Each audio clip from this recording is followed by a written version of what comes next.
Dean and I were together for 8 years, and during that time we had 4 children. Around the 5-year mark, I received a promotion at work. Suddenly, I began to feel like Dean was hindering my progress and preventing me from achieving even greater success and living a better life. Money was always tight for us, but my recent promotion put me in a higher income bracket than my husband. As I worked longer hours to secure our financial stability, his hours were cut, and he spent more time at home. I found myself growing resentful towards him for being able to spend time with our children while I was at work.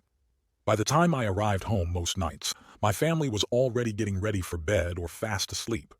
After a few months at my new job, it became apparent that things were not going smoothly at home without me there.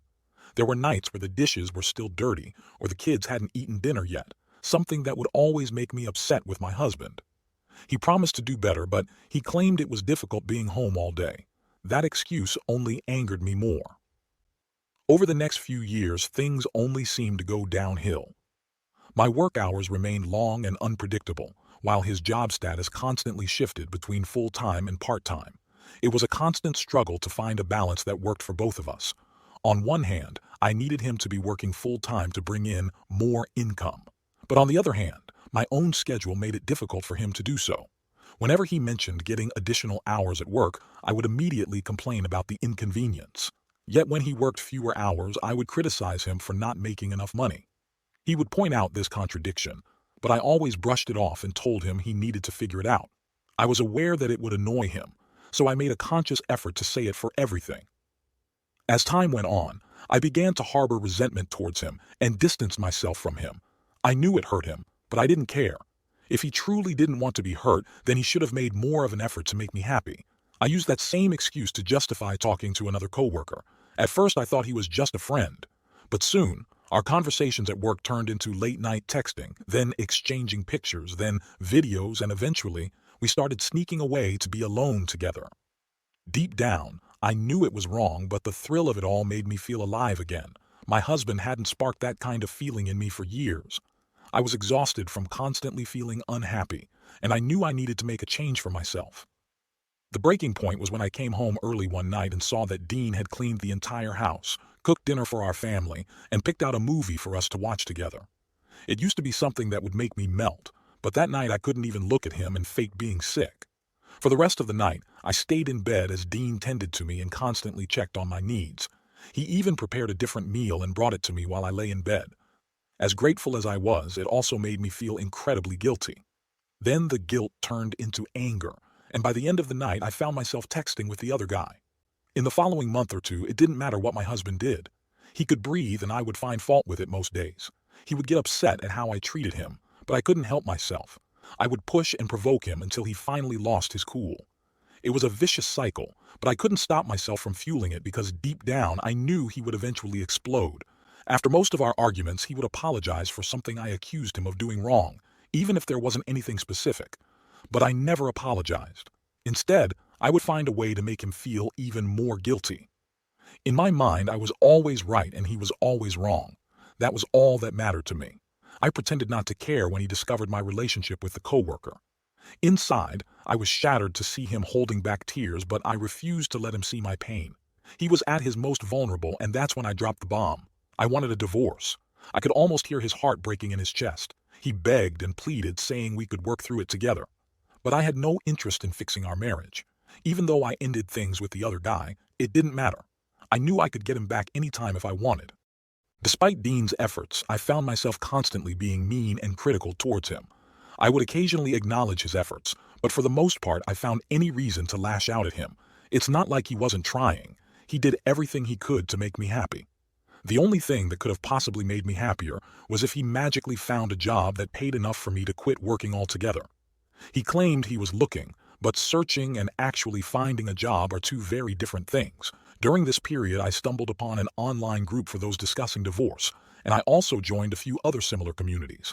I began sharing my thoughts about my husband, solely from my own perspective, and the positive responses flooded in. It was reassuring to know that I wasn't alone in my feelings and that others agreed with me that Dean was not a person worth keeping in my life. The more I shared, the more validation I received. And it wasn't just me who saw him for who he truly was.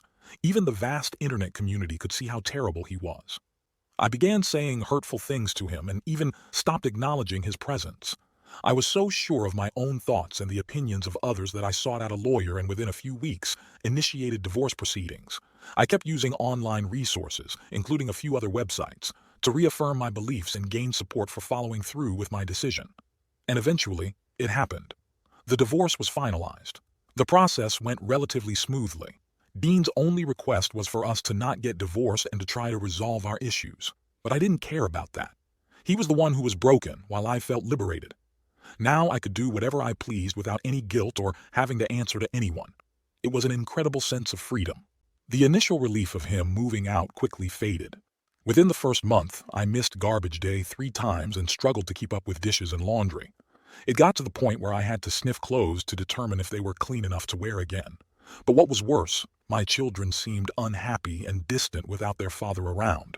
My eldest child had read some of the messages from the other man several months ago, and she was aware that Dean still wanted to try and fix things. It didn't take her long to completely stop talking to me, except when she would ask to go stay with her father. The rest of my children also expressed their desire to live with him.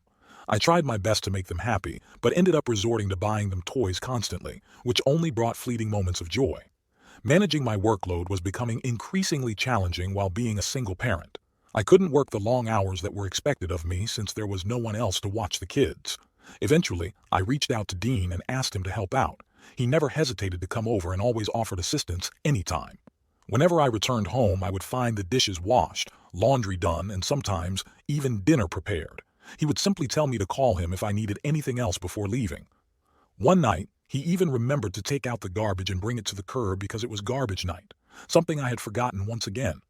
He always looked so sad when it was time to go. After a couple of months, my friends were finally able to convince me to go on a date. My date and I had plans for dinner and a movie, and I was feeling excited and optimistic. However, as we sat down for dinner, an overwhelming sense of guilt washed over me. It was so intense that I ended up not even going to the movie after dinner. After a week filled with countless tears, I found myself lying on a therapist's couch. I poured out all the details of my life, starting from the day I received a promotion at work. However, instead of agreeing with me or encouraging me to file for divorce like others online had, she challenged my beliefs. Gradually, our sessions turned into a routine of meeting 2 to 3 times per week, and as I continued to defend my actions and decisions, I realized how misguided they were. It was a heartbreaking realization, and I felt like I had cried more in that first month in her office than I had in my entire life. After spending thousands of dollars on therapy sessions, I finally came to realize that my ex-husband was not the only one at fault in our relationship. In fact, I discovered that my own faults were even worse than his. Looking back, I can't believe some of the things I did and said. Honestly, I wouldn't want to be with someone like me. I remember him pleading with me not to go through with the divorce during our meeting with the lawyer, but I stubbornly refused. Later on, I shamefully boasted online about how good it felt to leave him, but now I see how wrong I was. A few weeks ago, I followed him outside as he was leaving.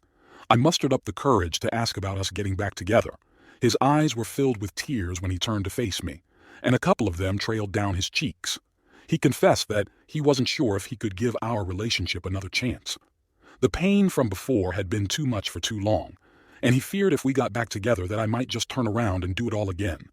He always believed that I would come to understand and appreciate his love for me, right up until the moment I signed our divorce papers and let out a huge, exaggerated sigh of relief. He told me it hurt him more than anything, and he doesn't know if he'll ever be able to trust me again. I can't blame him. I took advantage of a good husband who didn't deserve to be treated that way. By ending my marriage and pushing for a divorce, I not only deprived my children of having a loving father in the household, but I also took his kids away from him. The decision that was meant to bring me happiness and freedom has led to me spending most of my free time at home crying or seeking therapy to deal with the aftermath. Don't rely solely on the advice of strangers from the internet when it comes to getting a divorce. Before making a decision, take a hard look at yourself and see if there are any changes you can make to improve your marriage. This advice applies to both men and women. Divorce is not an enjoyable process, and living as a divorced person can be difficult. It's even more heart-wrenching to see your spouse broken and your children constantly unhappy because of your actions.